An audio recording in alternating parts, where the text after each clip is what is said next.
Shalom tout le monde, que Dieu vous bénisse.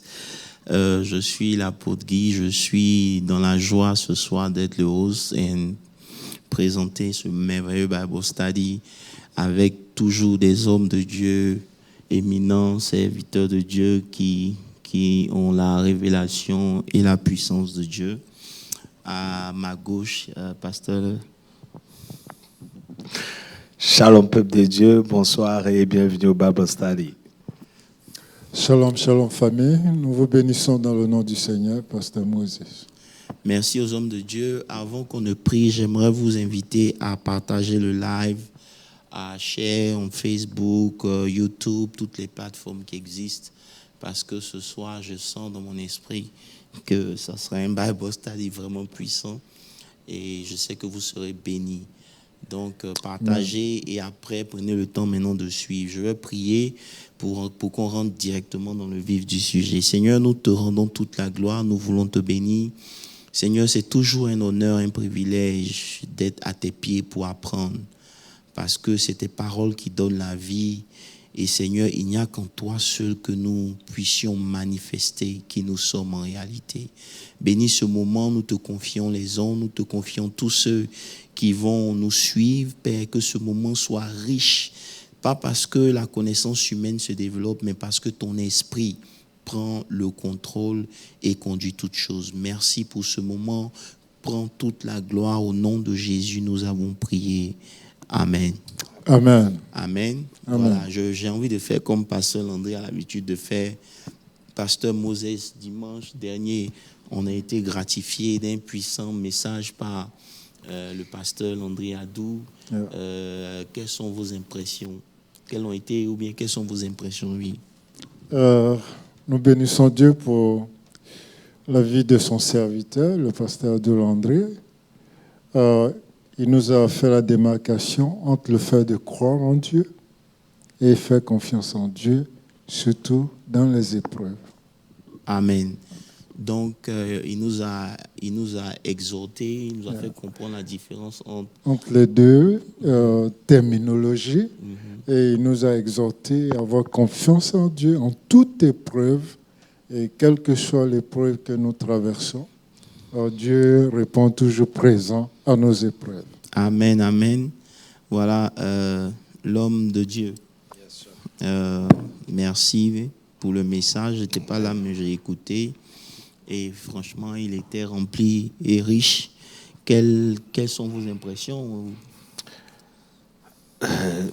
D'abord, je bénis Dieu pour une opportunité que le ministère me donne. C'est une suite du message en fait que tu as développé, apôtre, par rapport à Kratos, qui est une force, qui est une puissance qui te permet de traverser toutes sortes d'épreuves. Et j'ai réalisé qu'à travers ces épreuves-là, tu développes en fait une certaine confiance. Et voilà, donc c'était juste la continuité pour emmener le peuple de Dieu à pas seulement croire au bout des lèvres, mais à avoir confiance quand on se retrouve dans certaines situations, sinon dans toutes les situations. Donc c'était un peu ça. Et moi-même, je vais vous faire une confidence, c'est que je ne me sentais pas du tout bien, du tout. Et je pensais même que je n'allais pas pouvoir prêcher. Et en même temps, la voix me disait, mais tu fais confiance à Dieu. tu viens parler de la confiance, en fait. Donc, automatiquement, ça m'a gardé dans un silence et puis de rester juste en train de prier et méditer. Sincèrement, j'ai failli dire que dimanche, j'allais pas pouvoir porter la parole. Mais j'ai fait confiance et par la grâce de Dieu, dès que j'ai mis les pieds sur la chair, Dieu a fait grâce. Je bénis Dieu pour ça. Amen. C'est un exemple pratique de la confiance qu'on met en Dieu, malgré toutes les épreuves qu'on peut avoir. Tout à fait. Maintenant, comme on est dans le Bible Study, est-ce qu'on peut essayer d'aller en profondeur, pasteur Landry? Qu'est-ce où tu peux nous emmener quand il s'agit de la confiance de Dieu? Quelles sont selon toi, ou bien on peut commencer par dire, quelles sont les raisons majeures qui font que les gens n'ont pas confiance en Dieu de façon générale, et surtout les chrétiens, et où par la définition, la différence entre croire et avoir confiance, comme Pasteur Moses a dit, comment tu peux nous introduire dans la chose en fait? Bon, par rapport à la question, apôtre, si on doit répondre déjà avant d'entrer en profondeur, c'est que les gens n'ont pas confiance parce qu'ils n'ont pas développé leur expérience avec Dieu. C'est-à-dire que ne pas faire confiance en Dieu, c'est carrément ne pas connaître Dieu. C'est ne pas connaître Dieu. Donc, il faut arriver à un niveau de connaissance pour avoir cette assurance ferme qui est en fait la confiance. C'est une assurance ferme. Donc, j'ai compris que croire selon la Bible, parce qu'il y a croire selon les hommes, qui peut être quelque chose que tu crois sans pour autant mettre ta confiance en la chose. Mais quand il s'agit de la Bible, je réalise que croire, c'est t'emmener à faire confiance à ce en quoi tu crois et pouvoir résister dans toutes sortes d'épreuves. Et c'est cette puissance-là qu'on appelle le kratos, justement, qui te permet d'avoir ce mindset-là et demeurer ferme dans les épreuves. Donc, juste pour résumer comme ça, avant qu'on rentre dans les Écritures. Ok, mais ok, la différence entre avoir confiance et croire, selon toi, se situe à quel niveau? Parce que c'est pratiquement deux mots qui se ressemblent. Avoir confiance et tout croire, à fait. Pareil, de façon générale, ça va ensemble, mais bon. Yeah. En fait, croire, tu n'as pas besoin d'expérience pour croire. Okay. Tu peux croire tout de suite. C'est-à-dire, tu entends un message et puis tu crois en Dieu. Mais faire confiance, c'est quelque chose qui se développe en fait. C'est-à-dire, c'est au fur et à mesure que tu traverses les épreuves, c'est une expérience que tu as avec Dieu. C'est-à-dire, tu as pu voir sa main dans plusieurs choses parce que toi-même, tu as développé une certaine habitude de communier avec lui. Donc, ça t'amène à un niveau d'assurance pour te permettre de résister à tout. Okay.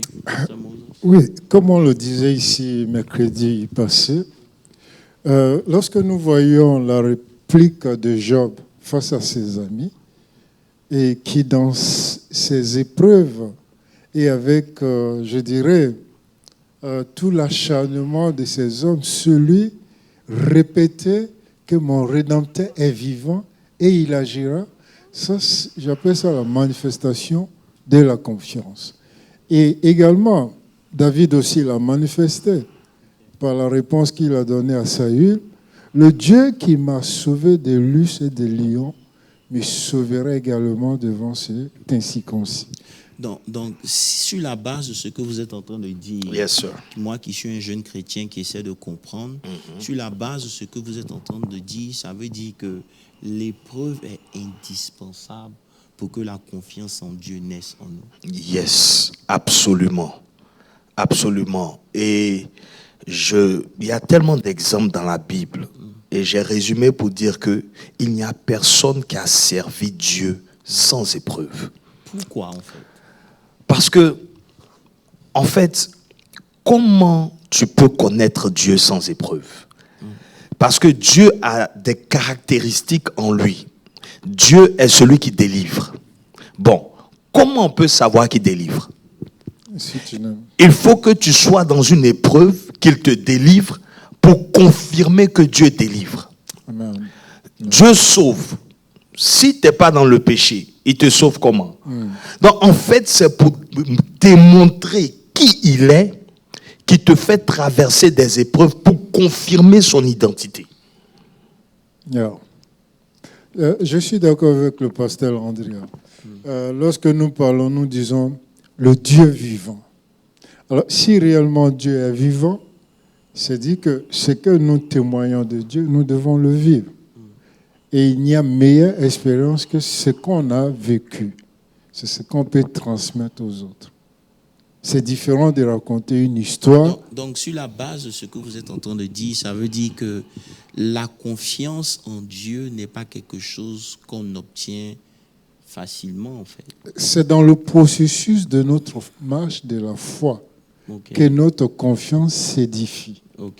Donc, la confiance ne vient pas d'un seul coup, mais c'est tout un processus, ça se construit. Donc Dieu utilise les épreuves pour nous emmener à avoir confiance en lui. Amen. C'est ce que vous êtes en train de dire. Yes, sir. Exactement. Yes. Mais pourquoi Dieu a besoin d'utiliser les épreuves pour nous faire avoir confiance en lui? Qu'est-ce qu'il y a dans l'homme, par exemple, qui fait que Dieu se sent obligé pour nous emmener à croire en lui, de nous faire passer par des épreuves? Parce que ça aussi, c'est important. Très important. Si vous lisez la Bible et que vous voyez que tous ceux qui ont marché avec Dieu, tous ceux qui ont eu confiance en Dieu, à un certain niveau, ont eu à développer quelque chose. Et ce quelque chose, on le revoit dans le texte de Daniel.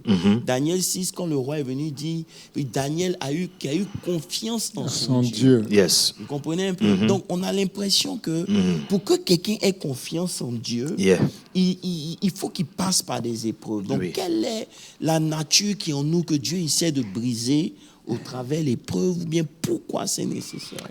En fait, là, nous sommes en train de répondre en général. Oui, justement. Parce que, c'est-à-dire, l'homme, quand l'homme a échoué dans le jardin, il a perdu, j'ai envie de dire, il a perdu des aptitudes. Il y a des choses qui se sont développées en l'homme à cause de la chair.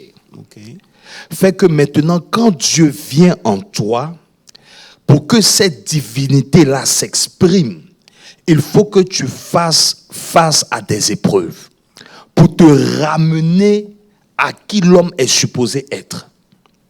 C'est-à-dire, Dieu veut travailler ton caractère. C'est-à-dire t'emmener à un niveau où tu peux manifester qui il est. Et ça ne peut pas se faire sans épreuve.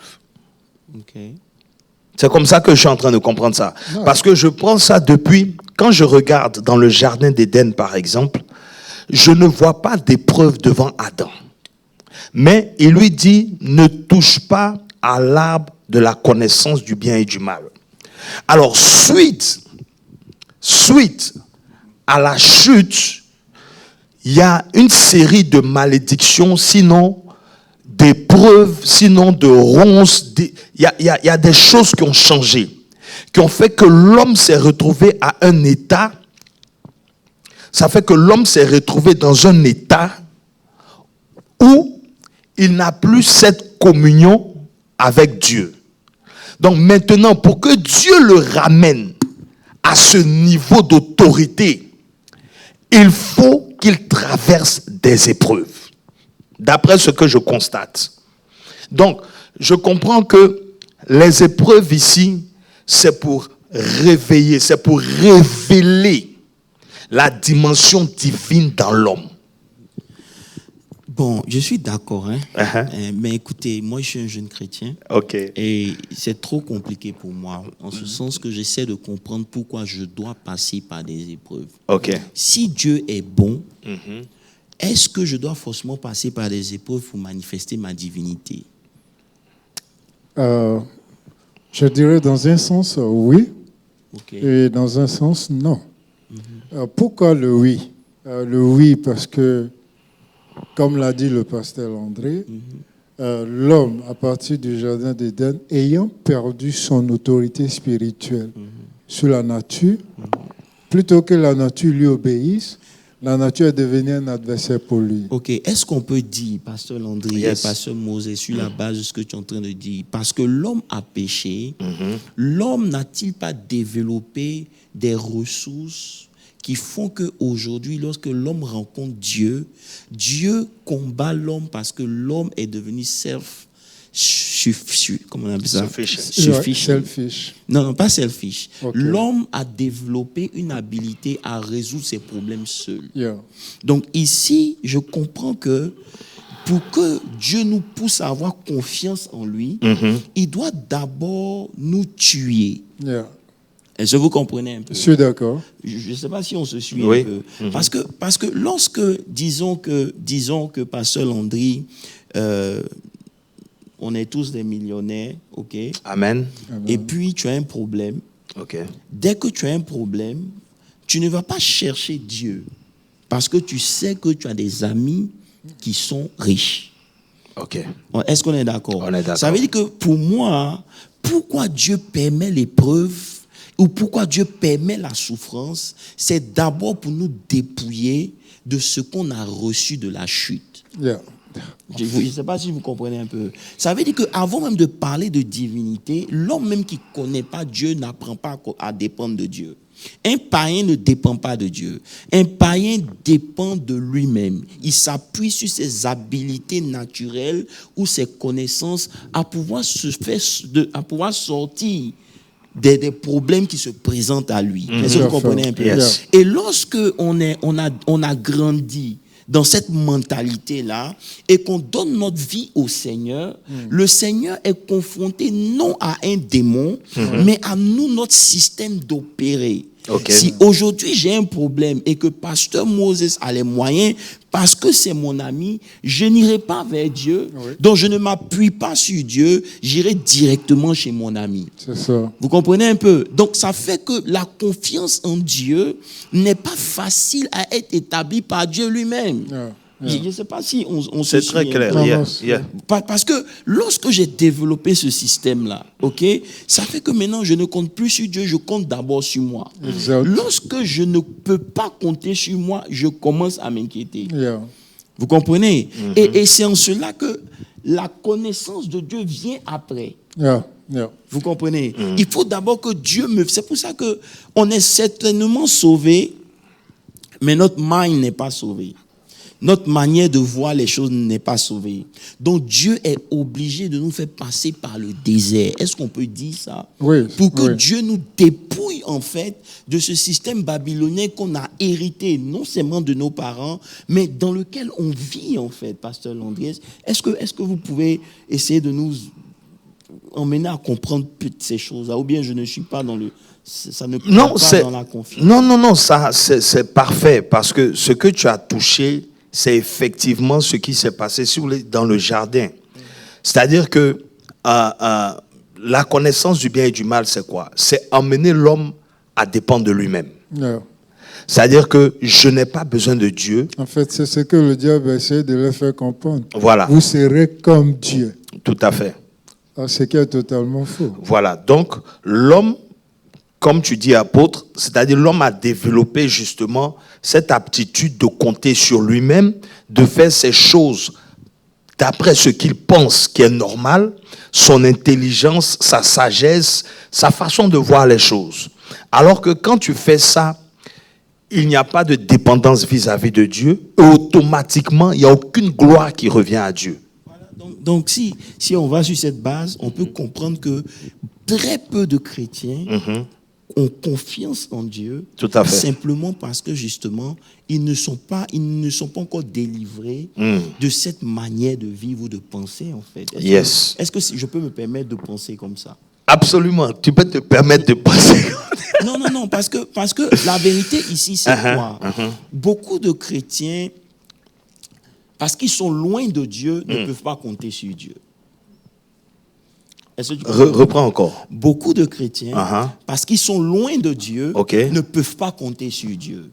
Parce que quand tu es proche de Dieu, Dieu devient ton tout.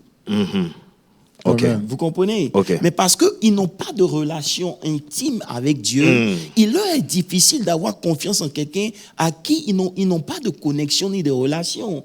Pasteur Landry, pour que tu puisses venir vers quelqu'un et savoir que cette personne peut t'aider, ça veut dire que tu connais cette personne, tu as une relation avec cette personne et tu sais la capacité que cette personne a à pouvoir dégager un certain nombre de sous. Amen. On est Amen. d'accord? On est d'accord. Donc, l'un des problèmes que nous avons, en plus de ce que nous avons développé nous-mêmes certaines aptitudes à régler nos problèmes seuls, il y a le second problème qui est le fait qu'on n'est pas proche de Dieu. Et comme on est loin de Dieu, on ne peut pas compter sur Dieu. Mais vous prenez des exemples comme des gens comme les Daniel, ils n'avaient personne si ce n'était que Dieu. Amen. Amen. Vous comprenez un peu? Yes. Donc, Yes. donc, on a dans l'église des gens qui viennent à l'église, qui disent qu'ils font confiance à Dieu, mais deep dans leur esprit, ils comptent sur eux-mêmes pour réussir leur vie. Ça, c'est vrai. Vous comprenez un peu? En secondo, il y a des gens qui sont loin de Dieu, quoique présents dans l'église. Et donc, ça fait que, étant loin de Dieu intimement, ils n'ont pas la capacité de compter sur Dieu, en fait. Alors, donc, prenons l'exemple, comme tu as dit, de Daniel et ses compagnons. Yeah. OK? Alors, ils sont en captivité. Ils sont à Babylone. OK? Et ils décident, par exemple, de ne pas manger ce qu'on leur donne qui vient du roi. N'est-ce pas? Yeah. Parce qu'on doit choisir quels sont ceux-là qui vont servir, n'est-ce pas, au palais. Yeah. Alors, comment est-ce qu'on joint ça à ce que tu viens de dire, apôtre? C'est-à-dire, donc, je me retrouve dans un pays étranger Oui. parce qu'on a perdu la guerre, Oui. on nous a pris en captivité. C'est ça. Mais malgré cela, je ne me conforme pas à ceux qui ont gagné, mais je décide de maintenir le régime de mon Dieu. Amen. De garder mon identité. Voilà. Ça veut dire que je suis d'accord avec ce que tu dis. Ça veut dire qu'ils sont arrivés en terre étrangère. Là, ils ont voulu changer d'abord leur nom. Comprendre que ce que tu manges, c'est ce que tu deviens. Yes. Vous comprenez? Donc, quand on se nourrit des méthodes du monde, on aura du mal à croire en Dieu. Yeah. Lorsque on se nourrit de comment le monde évolue, ou comment le monde fait ses choses, on aura du mal à avoir confiance en Dieu. Donc eux, ils sont arrivés dans une terre étrangère, c'est comme si on dit ici, là, c'est comme ça qu'on fait. Est-ce que tu comprends? Yes. Donc on leur donne à manger, mais ils refusent de manger. Pourquoi? Parce que ce qu'ils mangent, c'est ce qu'ils vont devenir. Come on. Est-ce que vous comprenez un peu? OK. Donc, vas-y. Non, en fait, je veux dire que donc ici déjà, la base c'est que ils ne se disent pas qu'ils se sont trouvés dans la situation et que c'est la faute de Dieu. Non. Ça, c'est clair. Ça Tu veut vois dire ce que je veux que dire? choisir de ne pas se souiller au mets du roi, c'est une décision qu'ils ont prise sur la base de qui était leur Dieu. Yes, mais ce que je veux dire, c'est que des fois, le chrétien se trouve dans une situation et puis, des fois, il accuse Dieu. Oui, beaucoup de chrétiens. Tu vois ce que je veux dire? C'est-à-dire, il se dit, comment est-ce que Dieu me voit dans ces... Ils sont arrivés à un niveau, en fait, où ils se disent que Dieu n'est jamais le responsable de ce qui m'arrive négativement. C'est-à-dire, ce n'est jamais la faute à Dieu. Amen. Amen. En fait, c'est ce que j'ai compris ici. Justement, tu vois, et c'est pour ça que je suis en train de dire, pour avoir confiance en Dieu, Yeah. il faut déterminer dans ton esprit qui est ce Dieu-là d'abord. Yes. Est-ce que tu comprends un peu? On parle de la confiance, je suis Yeah. d'accord. On parle de la confiance ici. Ouais. Mais le but du Bible, c'est nous emmener à essayer de déceler comment faire pour avoir confiance en ce Dieu-là. Pour moi, en fait. Tu Yeah. comprends? Donc, quand ils arrivent là-bas, ils font attention à ce qui entre dans leur esprit. Ici, la nourriture, ça peut être... On peut rester au point de vue physique, mais non. On veut monter au point de vue spirituel. Tout à fait. Vous devez comprendre qu'il n'y a rien d'inoffensif qui n'est pas qui est inoffensif dans le monde spirituel.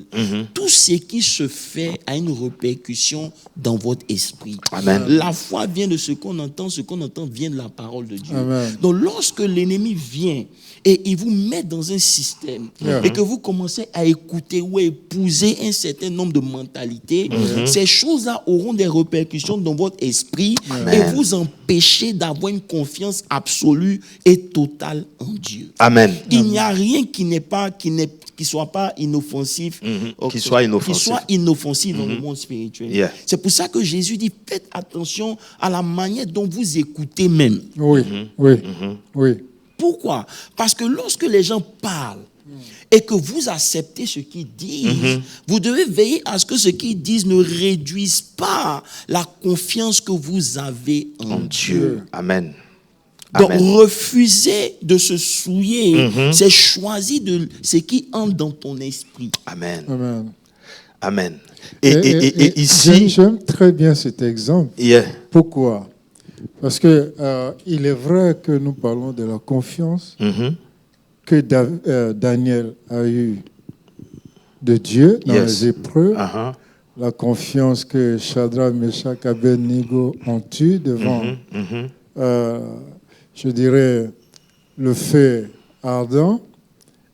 Ici, dans cet exemple du chapitre 1, en refusant de manger le mets du roi et de boire le vin du roi, ils se sont nourris, d'après la Bible, des haricots et de l'eau. OK. Mais la Bible dit qu'ils étaient à bon point OK.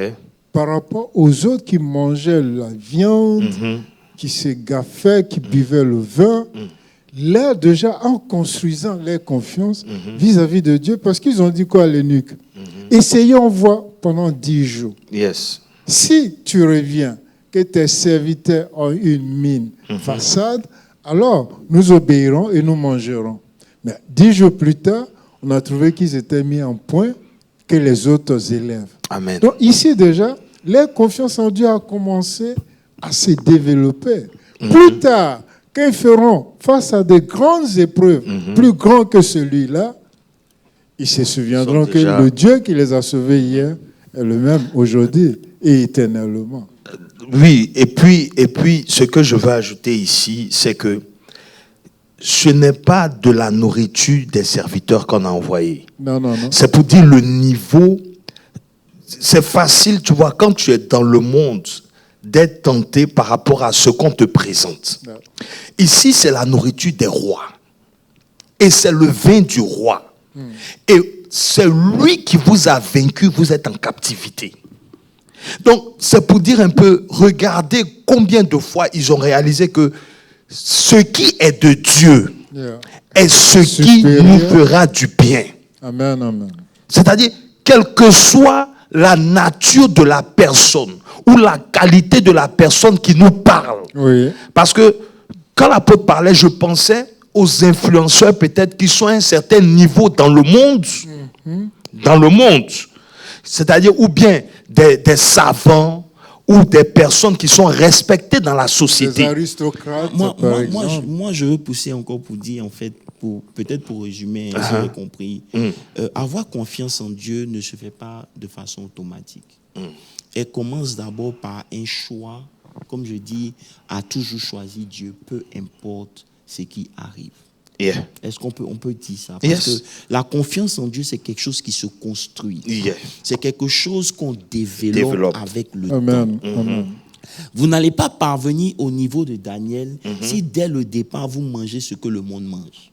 Donc, il est temps pour vous de faire un régime de ce que vous écoutez et de ce qui entre en vous.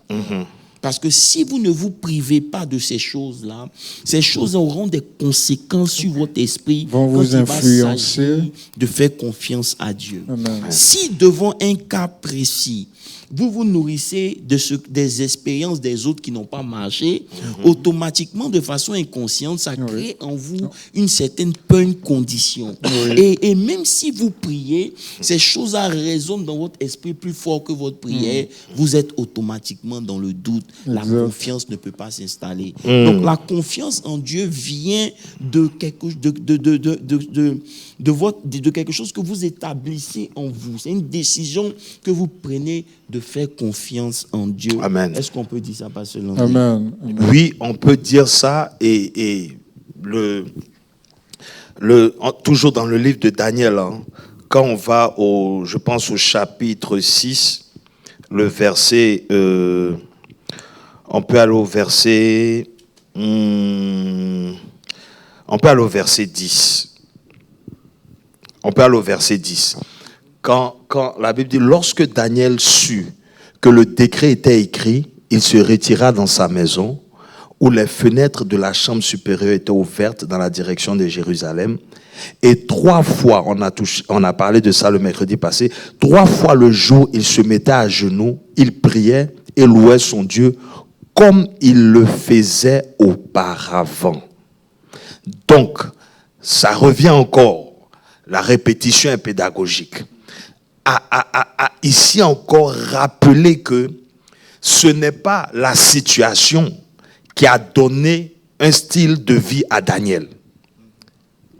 Il avait un style de vie, la prière, son intimité avec Dieu. Comme d'habitude, ça fait que quand l'épreuve est arrivée, l'épreuve l'a rencontré au niveau où il ne peut pas avoir peur. Il ne peut pas trembler. Donc ça veut dire que si tu n'as pas confiance en Dieu avant que l'épreuve ne vienne, tu n'auras pas confiance en Dieu pendant l'épreuve. Merci. C'est clair, c'est clair. Et ça, Merci. j'ai aimé tout à l'heure lorsque vous avez parlé de l'intimité avec Dieu. Yeah. Quand nous regardons Genèse 18, verset 16, Dieu lui-même dit, parlant d'Abraham, il dit, cacherai-je à Abraham ce que j'ai l'intention de faire? Pour dire quoi? Quand nous avons une communion avec Dieu et quand nous sommes en intimité avec Dieu, avant même que les choses arrivent, Dieu nous les montre souvent. Tout à fait. Pour nous préparer par rapport à ce qui arrive. Tout à fait. Et une façon aussi pour nous dire que ne t'effraie point par rapport à ce qui arrive, car voici. Et ça vient de notre intimité, nos relations avec Dieu. Ça veut Dieu. dire que la confiance sort de notre relation avec Dieu. Tout à fait. Lorsque vous avez une relation avec une personne en qui vous avez confiance, cette confiance est venue sur la base de vos rapports et de vos échanges. Yeah, ça c'est clair. Yes. Vous me suivez un peu? C'est vos rapports et vos échanges qui ont déterminé le niveau de confiance. Dans la vie de tout être humain, il y a des gens en qui ils ont entièrement confiance. Oui. Il y en a en qui ils ont très peu confiance. Il y en a en qui même they don't even trust them. Yeah. Pourquoi? Parce que justement, ça dépend de la révélation, la relation qu'ils ont eu à développer. Oui. Et Dieu aussi, c'est pareil. Si vous êtes loin de Dieu, vous ne pouvez pas avoir confiance en Dieu. Comme on a vu, Daniel priait 3 fois par jour. En établissant un contact permanent avec Dieu, Yeah. il permettait à sa relation avec Dieu d'être solidifiée au point où sa confiance en Dieu a été établie. Amen. Amen. Aujourd'hui, on parle de confiance, mais on n'explique pas aux gens que aussi longtemps que Dieu ne devient pas le tout, il y aura un problème. Comme Pasteur Landry disait, si vous avez une autre option en dehors de Dieu, vous n'avez pas confiance en Dieu. C'est clair. Est-ce que vous me comprenez un peu? clair. Et ça, c'est très important parce que lorsqu'on étudie pourquoi les gens n'ont pas confiance en Dieu, on voit que Dieu maintenant, s'il veut t'emmener à avoir confiance en lui, il est obligé de te faire passer par le désert. Yeah. Parce que c'est vrai que tu es sauvé, Oui. mais ton mind n'est pas encore sauvé. Yes. C'est pour ça qu'il veut que tu sois transformé. Il parle de la transformation de C'est ton du mind. intelligence, Yes. de ton mind. Pourquoi?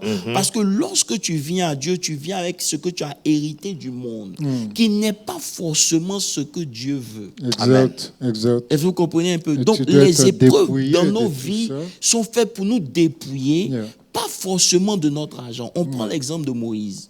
Moïse est chez Pharaon, il est prince en Égypte. Yeah. Est-ce que vous comprenez? Oui. un peu? Mais en tant que prince en Égypte, Dieu ne prend pas plaisir à l'envoyer pour sauver Israël. Parce que s'il envoie sauver Ça, Israël, c'est fort. Yes. Moïse va compter sur lui-même ses propres ou forces. sur ses propres forces. Il va compter sur son épée alors que Dieu veut lui donner un bâton. C'est-à-dire que ça demande d'avoir confiance en Dieu pour utiliser un bâton pour aller en guerre. Donc, qu'est-ce que Dieu fait? Dieu le dépouille. Non seulement de sa position, Dieu le ramène en bas Oui. pour le ramener à un niveau où Dieu devient son tout. Amen. Amen. Vous comprenez? C'est Donc, ça. la confiance en Dieu ne sera pas établie aussi longtemps que nous avons des options. Mais, apôtre, Yeah. une question. Par rapport à Moïse, par exemple. Est-ce que c'est parce que, bon, je suppose que Dieu connaît Moïse, pour dire que Dieu est obligé de te dépouiller quand, en tant que prince, tu ne peux pas compter sur lui? C'est pour ça qu'il est obligé de te dépouiller. Ça veut dire qu'il peut te maintenir dans la principauté et puis toujours t'utiliser si tu ne comptes pas sur... Tout à fait. Tu vois, tout à fait. Mais, yeah. Tout à fait. Mais le vrai problème, un homme on dit, Karl Marx dit que la conscience d'un homme est déterminée par son milieu. Ok. Lorsque Son environnement. Ce sont les conditions d'existence de l'homme qui déterminent la conscience de l'homme. C'est ce que Karl Marx disait. Donc, lorsque un homme est dans un certain environnement, sa condition de vie sera en fonction de l'environnement. Ok. Donc, il sera difficile pour Dieu de l'utiliser parce que là même, dans l'environnement de Moïse, il n'y a pas Jéhovah, mais il y a d'autres dieux. Tout à fait. Donc, Dieu doit se révéler d'abord à lui. Et pour que Dieu se révèle à lui, il doit se séparer de ses autres dieux. Vous comprenez? Et lorsqu'on vient à Christ, on vient avec nos dieux. Il y en a, leur Dieu, c'est l'argent. Il y en a, leur Dieu, c'est la beauté. Il y en a, leur Dieu, c'est l'intelligence. C'est ces dieux qui sont présents dans nos vies, qui combattent Dieu dans nos vies. Amen. Donc, pour qu'on puisse être utilisé par Dieu, Dieu se doit de les détruire. Amen. Amen. Et donc, pour les détruire, l'épreuve s'impose à nous. Yes, yes, sir. Donc, quand l'épreuve s'impose à nous, c'est là maintenant que Dieu maintenant essaie d'établir un climat de confiance. Yes. Yes. Ah, est-ce que j'ai confiance en Dieu? Est-ce que j'ai confiance en Dieu? Ben, je voulais te rappeler un de tes messages il y a 2 ou 3 ans. Lorsque tu as fait le développement, selon Exode, Ok. selon Exode 2, Ok.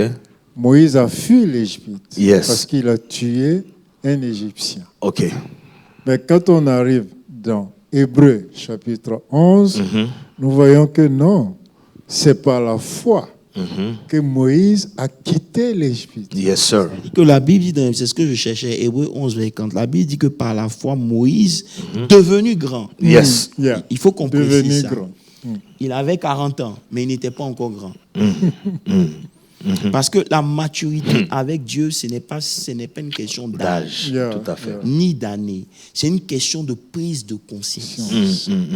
Il faut qu'on parle de ça. Alléluia. C'est une question, non pas maintenant, c'est une Vas-y. question de prise de conscience. Yes. Vous savez, Moïse a refusé. Ça, c'est dans Hébreux Hébreux 11, 11, verset 24. Il a d'être refusé appelé d'être appelé le fils. Ça veut dire, j'aime la version anglaise qui dit, by faith, when he became of age. Age. Vous comprenez un peu? He refused to be called the son of Pharaoh's daughter. Ça veut dire que quand on dit qu'il est devenu grand, quand il a pris La conscience, maturité. ça veut dire que Dieu travaille avec nous au niveau aussi de la conscience. Amen. Amen. Donc, un homme grandit pas en âge, Yeah. mais avec la révélation et la conscience des choses de Dieu Qu'il a qu'il a. de Dieu. Amen. Amen. Vous Amen. comprenez un peu? Donc, quand on parle de confiance en Oui, Dieu, oui. Dieu est obligé de créer un système Oui. pour nous emmener à dépendre de lui. Amen. Et c'est là où beaucoup de chrétiens ont un problème. Lorsque vous cherchez des moyens forcément pour résoudre les problèmes qui se présentent à vous, bien que impossible, vous privez Dieu de son droit de vous enseigner à lui faire confiance Alléluia. et de dépendre de Dieu. En fait, Bishop Tatron de là nous dessinait le portrait de Jacob tout craché. Jacob était un rusé, un homme vraiment qui a vaincu pratiquement tout le monde, même son beau-père. Mais face au retour d'Ésaü, il a vu qu'il n'y avait plus match. Il a divisé les enfants, il a divisé les femmes, il a mis les stratégies en place, mais au bout du compte, il s'est rendu compte qu'il ne pouvait rien. Là, maintenant, il décide d'aller à la montagne pour voir la face de Dieu. Péniel. Ça veut dire que tant que nous ne décidons pas de faire de Dieu notre tout, on aura un problème de confiance. Amen. Vous pouvez avoir l'argent comme Abraham, mais regardez Dieu. Dieu, Bishop, la condition même de Jacob au retour du Pénia nous interpelle. Non. Le brisement. Mais Je suis pourquoi? d'accord avec ça, pasteur. Seigneur Jésus. Ça, c'est tout un message. Quand Dieu l'a brisé, tu comprends un peu? Dieu l'a brisé et Dieu maintenant dit, tu ne vas plus t'appeler Jacob, qui veut dire usurpateur, mais tu vas t'appeler Israël. Prince. Amen. Pourquoi? Parce que avec tu as vaincu, tu as combattu avec les hommes, tu les as vaincus. Tu as combattu avec Dieu, tu l'as vaincu. Juste pour dire quoi? Tu peux être un prince Nous sur sommes la dans terre, Genèse 32, verset mais 24. pas avec Dieu. Tu peux être un prince sur la terre. C'est-à-dire, aux yeux des hommes, les hommes rendent témoignage de toi. Que tu es Ils un te prince. bénissent, ils disent que tu es un prince, tu es quelqu'un de bien. Yes. Quant aux yeux de Dieu, comme Isaïe, qui a prophétisé jusqu'à dans Isaïe 6. Yeah. Et c'est là maintenant qu'il voit rend Dieu compte et lui-même il se rend comme un compte gars. qu'il est un pécheur. Vous comprenez un peu? Donc, c'est quand Dieu rend témoignage de toi Amen. que tu es parvenu à un certain niveau. Alléluia. C'est pour ça que lorsque Satan se promène et puis dit, oh, je viens de la terre, je n'ai rien vu, Dieu dit, as-tu remarqué mon serviteur Job? Wow. Wow. Vous Alléluia. comprenez? Si on doit parler de la confiance en Est-ce que Dieu, Dieu peut avoir confiance en nous j'arrive, au pasteur. point de nous? Pasteur Moses, tu es pressé. Je suis en train de vous dire quoi? Vous-même, vous avancez trop vite. Parce que j'ai même pas fini de digérer ce qui est au tableau déjà. Vraiment, vous avez laissé ça en suspens. Non, mais on est en train de parler. Ce que je veux dire, c'est quoi? Ça veut dire que avoir confiance en Dieu, c'est aussi Dieu avoir confiance en En toi. nous. Wow. Vous comprenez? Yeah. C'est aussi Dieu avoir confiance en toi. Lorsque Dieu a confiance en toi, toi tu auras confiance en Dieu. Alléluia. Parce que pour que Dieu puisse compter sur toi, il t'a emmené un niveau de connaissance de lui qui fait que peu importe. C'est pour ça que Job dit, attends, parlons de Job. Oui, Job 19 à 22. Non. Bon, 19 à 20. Non, Job 13, verset 15. Ok. Job 13, verset 15. Il dit, though he slay me. Il dit, voici, même s'il me tue, on peut aller en français. Même s'il me tue, Je n'ai I rien will à espérer. trust him. Yeah. Tu comprends un peu? Ça veut dire que si même Dieu décide de me tuer, Ouais. je lui ferai confiance. Amen. Yes. La traduction en anglais est mieux que... Non, c'est clair. C'est-à-dire que Job est arrivé à un niveau où sa confiance en Dieu ne pouvait pas être ébranlée. Amen. Alléluia. Peu importe ce qui arrive. C'est pour ça que, though he slay me, yet I will trust him. You know, j'ai remarqué que trust God sont deux mots simples que tous les chrétiens utilisent. J'ai confiance en Dieu. Je fais confiance à Dieu. Mais en réalité, c'est les deux mots les plus difficiles de la vie chrétienne. Amen. Amen. Bishop, je suis d'accord. David, dans sa prière, dit ceci. Il dit, recommande ton sort à l'Éternel. Et pourquoi il répète encore, mets en lui ta confiance, c'est alors que Dieu agira. Je crois que c'est le psaume 37, verset 5. Si déjà je recommande mon sort à Dieu, c'est dit que j'ai prié Dieu. Mais maintenant, pourquoi il insiste que j'ai confiance? Justement, parce que Commit your way to the Lord. Trust also in Him. Parce que Moses, tu es faux. Wow. Tu me défends, c'est bien. J'en arrivais là. Non, c'est l'esprit, c'est l'esprit. Vous êtes comprends un loin. peu? J'apprends. C'est-à-dire que quand vous lisez Proverbe, avant de revenir à Somme 35, verset 7, quand vous lisez Proverbe 3, verset 5, il dit quoi? Wow. Il dit, confie-toi en l'Éternel de tout ton cœur. Non, j'aime la version en anglais. Il dit, trust in the Lord with all your heart and not lean on your own understanding. Standing. Wow. Wow. Il dit, ne t'appuie pas sur ta propre sagesse ou ta propre intelligence, ta propre connaissance. Pourquoi? C'est-à-dire, ceux qui font confiance à Dieu, ils ont écarté leur intelligence, ils ont écarté leur raisonnement.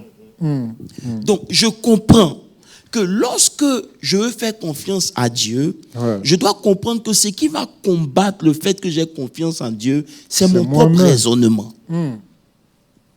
Donc, je ne peux pas m'appuyer sur mon raisonnement et puis avoir confiance en Dieu. C'est impossible.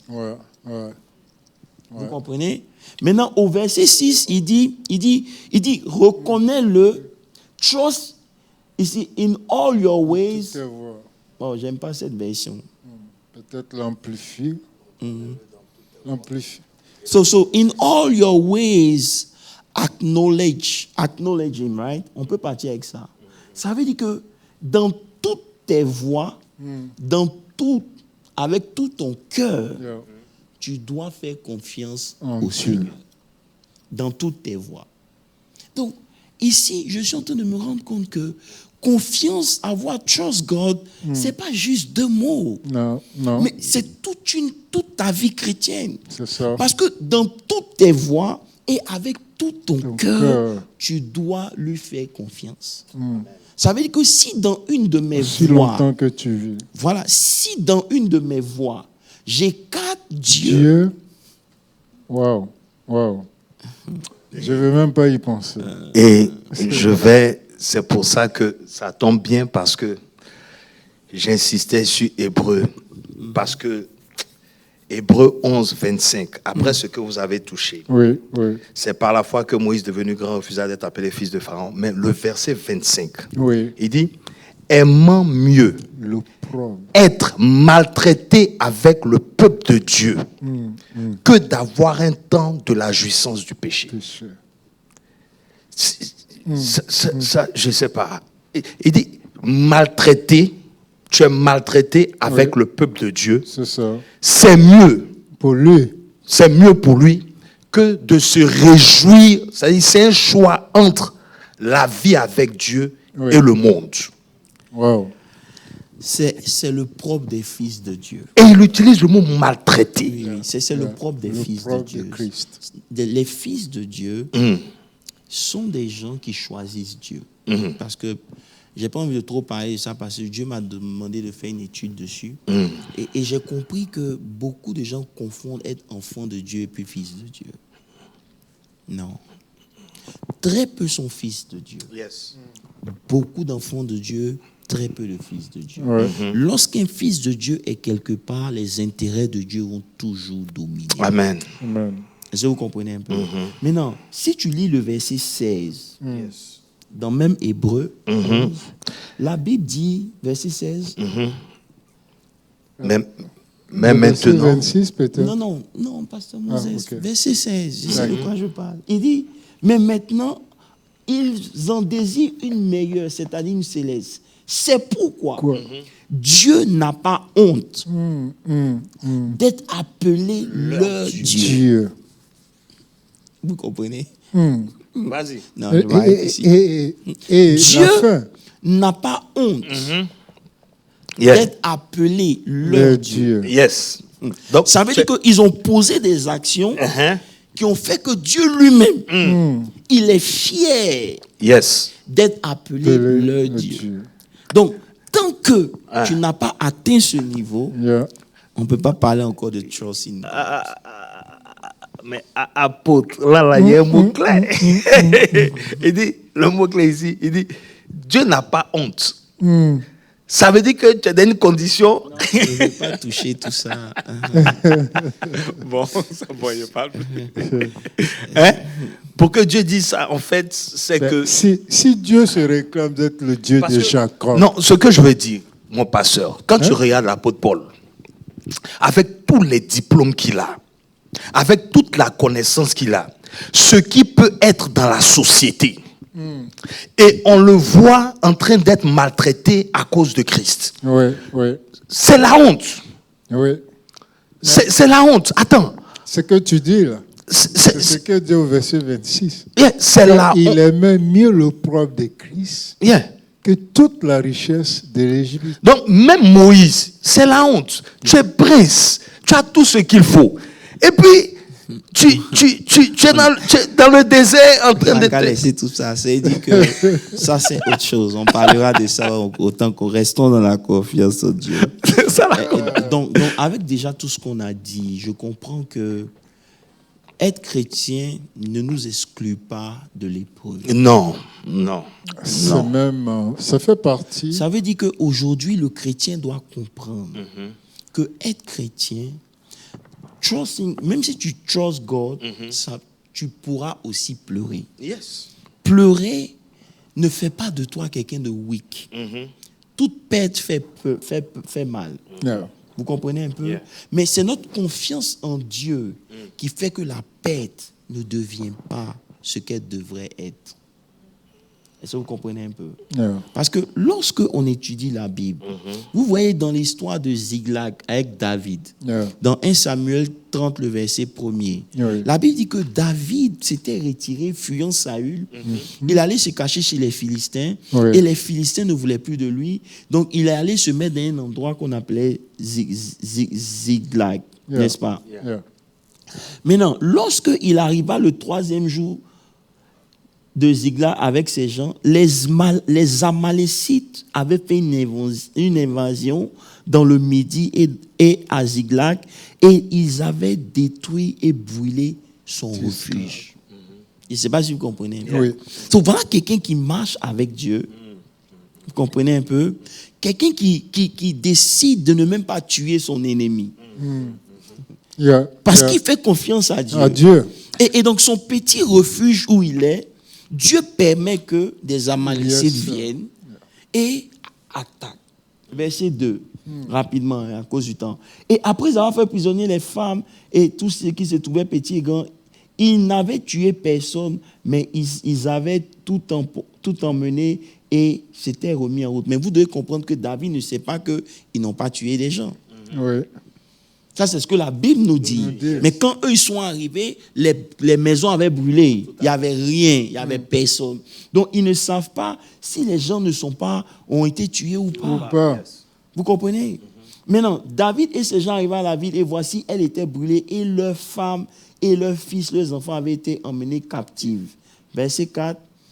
Alors David et le peuple qui était avec lui élevaient la voix et pleuraient jusqu'ils n'eussent plus la force de pleurer. Vous Le devez grand comprendre David. que c'est pas parce que vous faites confiance à Dieu que souvent vous n'allez pas pleurer. Les épreuves. Il faut que les enfants de Dieu comprennent que quand Dieu permet des épreuves, c'est pour un but bien précis. Amen. Vous comprenez? C'est souvent bon de vouloir sortir de l'épreuve, mais soit avec la leçon que Dieu voulait t'enseigner. Amen. Ça, c'est très important. Amen. Vous comprenez? Donc, voici un gars ici qui sait Dieu, mais qui pleure. Oui. Mais vous allez voir des chrétiens, dès que ça commence à devenir chaud, leur confiance en Dieu disparaît. Ouais. Et c'est ça qui est le problème, Pasteur Landry. C'est une chose de dire aux gens, ayez confiance en Dieu. À Dieu. Mais on doit comprendre que la confiance, c'est quelque chose qui s'établit dans le temps et avec le temps, qui se construit. Mais il peut arriver des moments où des gens comme des David ont pleuré. Yes. Yeah. Ils ont pleuré au point où ils n'avaient même plus de force de pleurer. Oui. Oui. Oui. Vous comprenez? Mais la Bible, ce qui me plaît, c'est que après ça, verset 5, la Bible dit que, bon, ils ont pris ces femmes, tout Ouais. le monde était captif, verset 6. Le verset 6. On dit, David fut dans une grande angoisse, Angoisse. car le peuple parlait de le Le lapider. lapidaire. Vous savez, si vous êtes un pasteur, et que vous n'avez pas traversé ça, vous n'avez pas encore fait votre ministère, Wow. ce que vous avez traversé, vous savez c'est quoi? La Bible dit que parce que tous étaient dans l'amertume dans l'âme, avaient l'amertume dans l'âme, ils ont voulu Chacun. lapider David. David. Est-ce que vous comprenez? Voici des hommes qui ont juré fidélité Attends, à David. Pasteur Moses. J'arrive. Loyauté Non, à David. Ce n'est pas ça. Des gens que David a formés. Yes. Des gens de rien. À la vallée de trucs. Et David les a pris. Des gens sans instruction. Adullam. Voilà, Abdullam. Sans instruction, sans connaissance. Et il les a fait d'eux forgés. des hommes. Il a fait d'eux des hommes. Et ils ont vécu la même épreuve. Yeah. Et pendant qu'ils sont en train de pleurer pour les mêmes raisons, ces mêmes gens se retournent pour dire que c'est David qui a causé ça. Yeah. Et qui vont le tuer. Je ne sais pas si vous comprenez un peu. C'est la réalité. Non, C'est ça. c'est la vérité. Ils veulent le tuer alors que lui aussi, ils ont pris ses femmes et ses enfants. C'est-à-dire la même perte que vous avez connue, le leader aussi connaît ça. Mais vous devez comprendre qu'en tant que leader, c'est des choses qui vont arriver. Ça ne veut pas dire que Dieu n'est pas avec vous. Tout à fait. Ça ne veut pas dire que Dieu n'est pas avec vous. Mais ça fait partie du programme dans lequel on est inscrit. Amen. On ne sait jamais quand l'épreuve viendra. Yes. On ne sait jamais quelle forme l'épreuve peut prendre. Mais une chose est sûre et qu'on doit retenir, c'est que ceux qui se confient en l'Éternel renouvelleront toujours les forces, ça c'est s'envoleront comme l'aigle. Voilà. Et vous comprenez ici que dans l'amertume, David reprit courage en s'appuyant sur l'Éternel son Dieu. En s'appuyant. Repris courage. Non, il n'y a rien à dire. Il n'y a rien à dire. C'est juste se poser la question, est-ce que je fais confiance à Et Dieu? le pasteur l'a dit, repris courage. Amen. C'est juste, sur l'Éternel. c'est juste, est-ce que je fais confiance à Dieu? Tu vois? Et bon, en parlant de la confiance, apôtre, tu vois, il y a une attitude que tu as dans l'épreuve qui détermine que tu as confiance ou pas. Yeah. C'est clair. Il y a une attitude. Quelle était cette attitude? Non, ce que j'ai remarqué, c'est il y a une attitude, c'est le silence. Ça, c'est... Non seulement il y a le silence. 2, tu refuses d'accuser les autres. 3, tu t'appuies uniquement sur l'Éternel.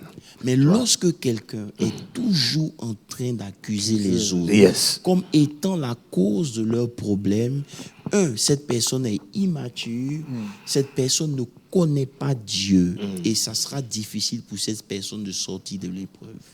Justement. Ça sera difficile. Le silence. Oh non.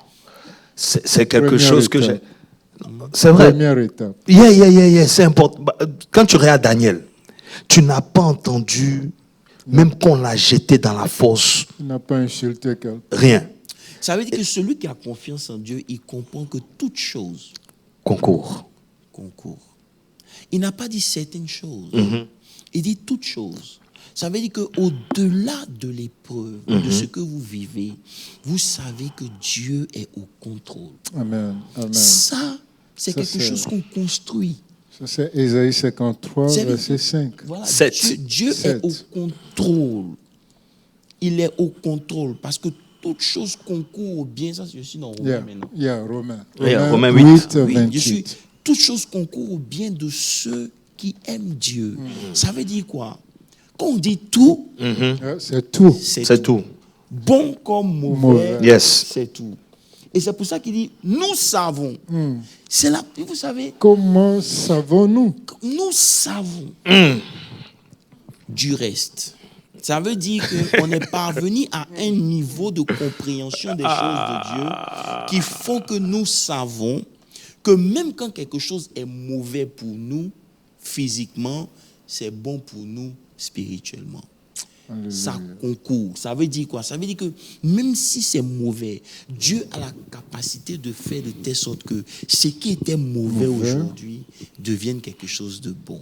Et c'est en cela que Dieu n'a pas honte d'être leur Dieu. Parce qu'il peut transformer quelque chose de mauvais en bon. Mais on va voir ça dimanche prochain. Amen. Ici, il y a un tri. Il y a un tri qui s'est fait là, directement. C'est-à-dire, ici, il y a une démarcation de ceux qui aiment Dieu et qui sont appelés selon son dessein. Est-ce que tu aimes Dieu? Est-ce que Dieu t'a appelé ou bien t'a habité? Parce que Moses, il y a épreuve et puis épreuve. En fait, ce que je veux dire. Non, je crois ce que tu dis. J'étais en train de relire l'histoire de Jonas. Et puis, en lisant, je me demandais, mais ils n'ont pas menti dans la Bible. Parce que quand je me suis rappelé que Jésus a parlé de ça, il dit, donc c'est vrai. C'est une histoire vraie. Parce que on te jette dans l'eau. Ouais. Et avant de le jeter, quand il a dit, il a dit, c'est lui qui a dit jetez-moi. Oui, et le calme viendra. Parce qu'il sait qu'il va arriver à destination. Mais c'est pas possible. Non. Attends, tu es dans un bateau. Tu sais que tu es responsable. C'est dit que Pasteur Landry, moi Et puis, je veux préciser quelque chose. J'ai l'impression que tous ceux qui n'ont pas eu un encounter avec Dieu, ils ont du mal à trust Dieu. c'est clair. Parce que lorsque tu as eu un encounter avec God, somehow, tu ne peux pas douter de Dieu. Et c'est ça que le problème. En fait, il est en train de dire, tuez-moi. Non, c'est de ça qu'on est en train de parler. Et même ils ont ces quelque hommes, chose avant de Dieu. le jeter, Pasteur Moïse, ils ont quelque chose de Dieu qui fait que peu importe la situation qui se présente à eux, ils ont toujours confiance en Dieu. Amen.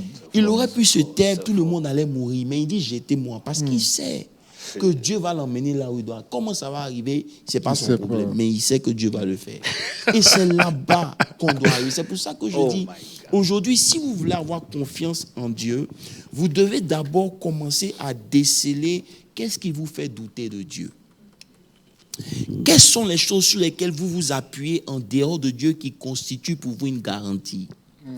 Si c'est votre travail, votre argent, vos relations, peu importe ce que c'est, je veux vous annoncer une bonne nouvelle. Si vous ne vous détachez pas de ces choses, Dieu va vous pousser à vous détacher de ces choses.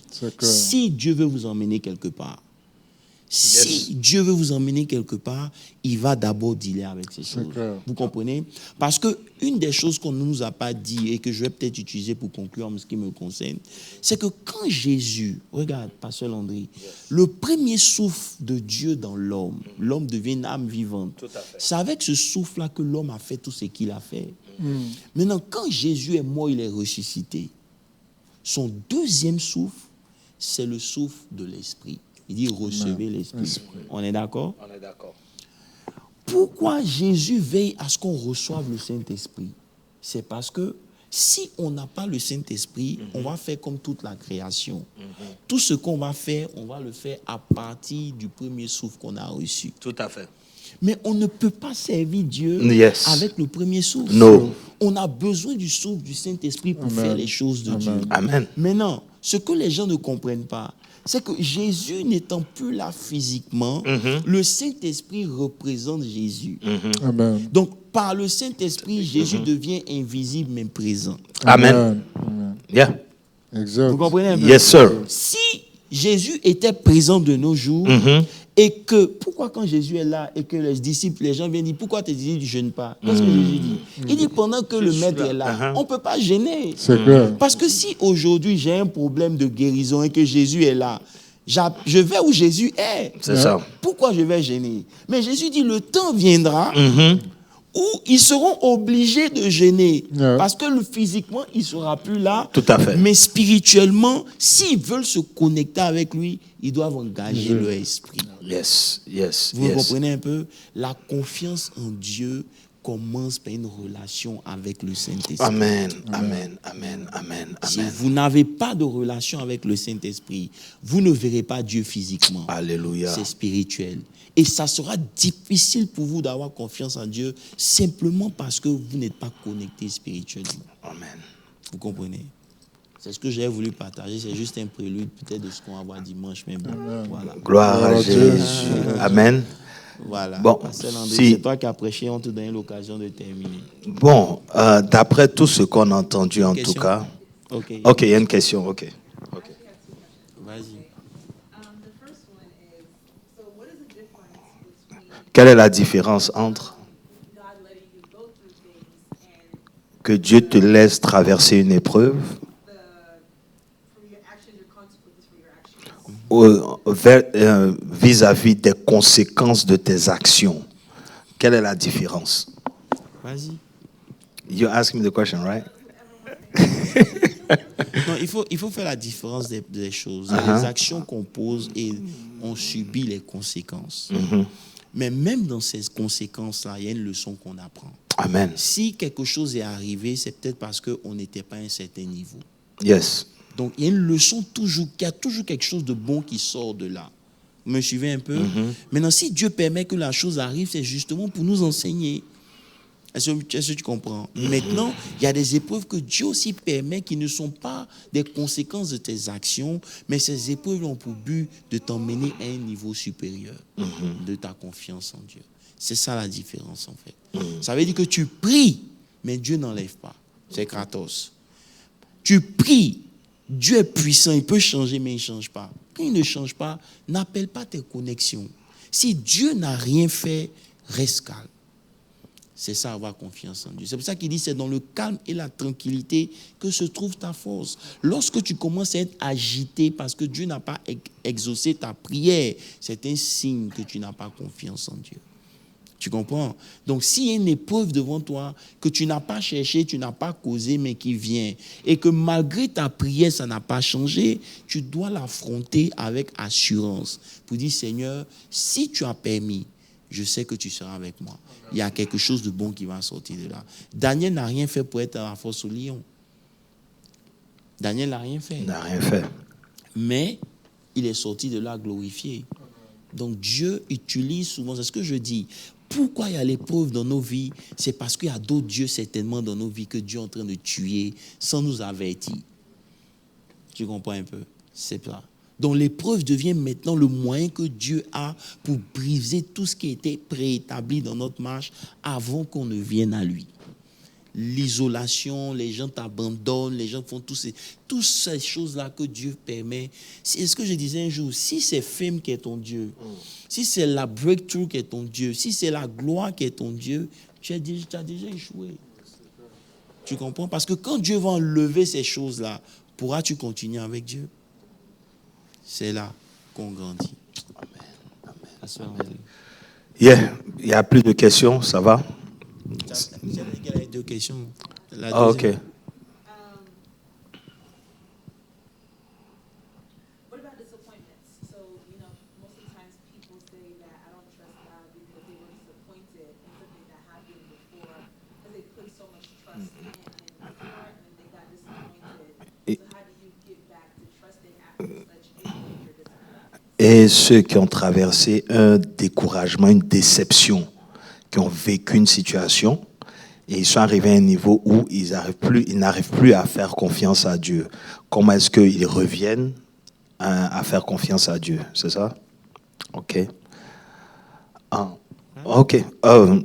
Bon, je ne vais pas te demander quelle est la situation en question, mais je veux dire que comme l'apôtre a dit, tout ce qui t'arrive, c'est pour te rendre meilleur.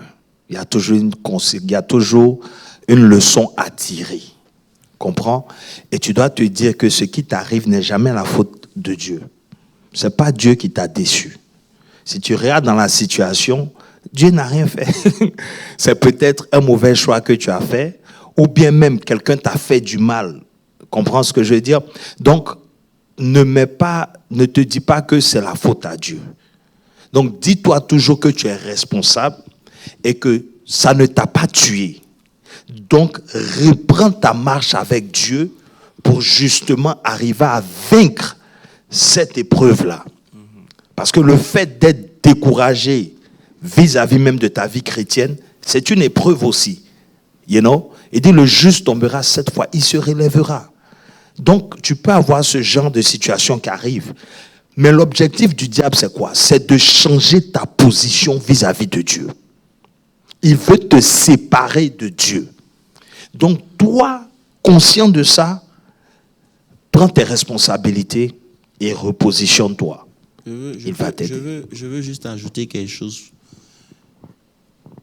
Pasteur Landry, j'ai remarqué que ce sont les enfants qui demandent toujours.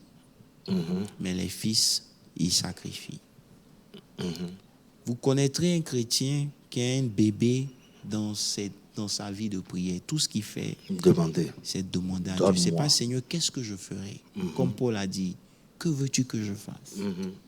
Tu comprends? Yeah. Ça veut dire que lorsque le chrétien a un bébé, il demande. Quand il n'a pas, il est découragé. Tu comprends? Parce que pour lui, son amour pour Dieu est rattaché à ce que Dieu lui donne. Tout à fait. Donc quand Dieu ne lui a pas donné, pour une raison que peut-être Dieu connaît, que lui ne connaît pas, il va forcément être découragé. Ça veut dire qu'il marche avec Dieu à un niveau d'enfant. Il n'a pas encore grandi. Amen. Parce que lorsque tu grandis, tu ne marches plus avec Dieu par rapport à ce que Dieu te donne, mais tu marches avec Dieu par rapport à ce que tu sacrifies pour Dieu. Donc la différence entre un enfant et un fils, c'est le sacrifice. Ce que tu sacrifies pour Dieu, c'est ce qui te fait grandir. Ce que tu demandes à Dieu, c'est ce qui te maintient au niveau enfant. Je vais m'arrêter là. Ça conclut. Que Dieu vous bénisse. Amen. Parce que si on continue le Bible study, Il faut prier pour nous. Amen. Père, merci pour cette grâce que tu nous fais encore d'apprendre de ta part. Merci pour les éminents hommes de Dieu. Merci pour ton peuple. Seigneur, tu nous apprends à compter sur toi et que sur toi. Seigneur, c'est pour ça que tu as investi en nous par ton Esprit Saint. Père, donne-nous l'habilité de grandir dans notre intimité, que nous soyons persévérants dans nos vies de prière, que nous développons cette intimité afin de ne point trembler devant les épreuves ou les situations au nom de Jésus. Que Seigneur, cette parole-là fasse du bien à tous ceux qui ont écouté et que nous soyons une source de bénédiction pour ton royaume. Au nom de Jésus-Christ de Nazareth, nous remettons le reste de la semaine entre tes mains. Prends le contrôle de toutes choses et que ta gloire soit toujours manifeste. Au nom de Jésus. Amen. Amen. Amen.